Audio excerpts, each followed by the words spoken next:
زنگ لگے یہ جہاز بتاتے ہیں کہ کبھی یہاں سمندر ہوا کرتا تھا، لیکن اب ریگستان ہے۔ ان جہازوں کو یہاں مچھلیاں پکڑنے کے لیے استعمال کیا جاتا تھا، لیکن جب سمندر ہی نہیں بچا تو مچھلیاں کیسے بچتی؟ کبھی یہاں ایک بڑی بندرگاہ ہوا کرتی تھی، لیکن اب صرف دھول اڑتی ہے۔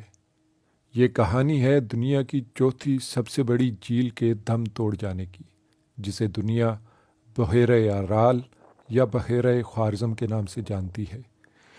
وسط ایشیا میں ازبکستان اور قزاقستان کے بیچ واقع اس جھیل میں 60 کی دہائی تک لبالب پانی بھرا ہوا تھا۔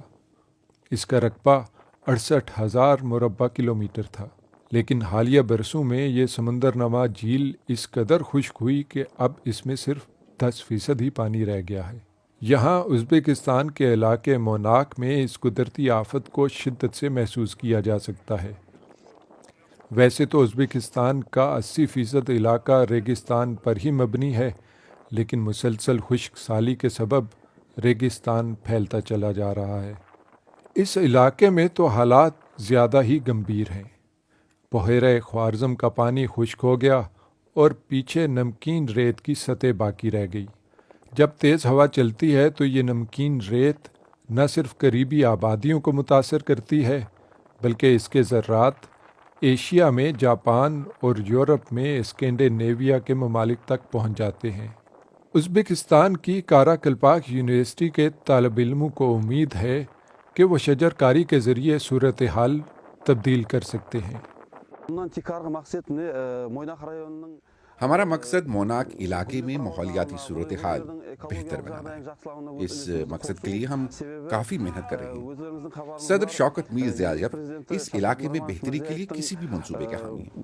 اب کارا کلپاک یونیورسٹی کے طالب علم شجر کاری میں مدد کر رہے ہیں۔ آج ہم یہاں آلو بخارا، انگور، سیب اور چیری کے درخت لگا رہے ہیں۔ مستقبل میں ہم یہاں طلباء کے لیے ایک تحقیقی مرکز بھی قائم کرنا چاہتے ہیں، جو کافی مددگار ثابت ہوگا۔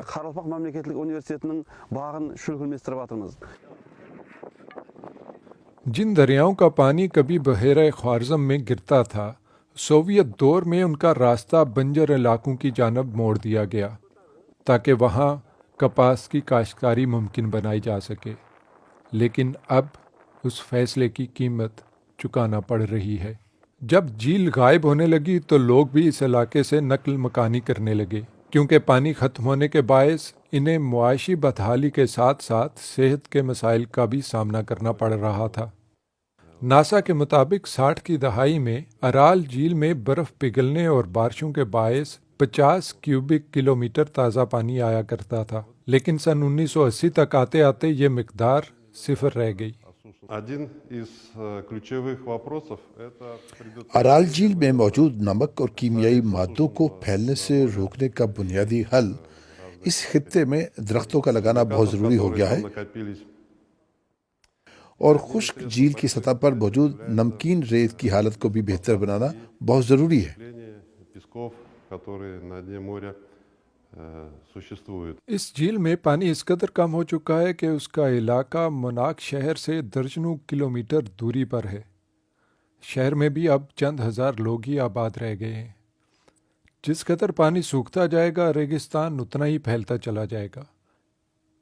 اسی لیے حکام نے اب شجر کاری پر زور دے رکھا ہے۔ اس جھیل کو پھر پانی سے بھرنا تو شاید ممکن نہیں، لیکن درخت لگا کر ہریالی تو لائی ہی جا سکتی ہے۔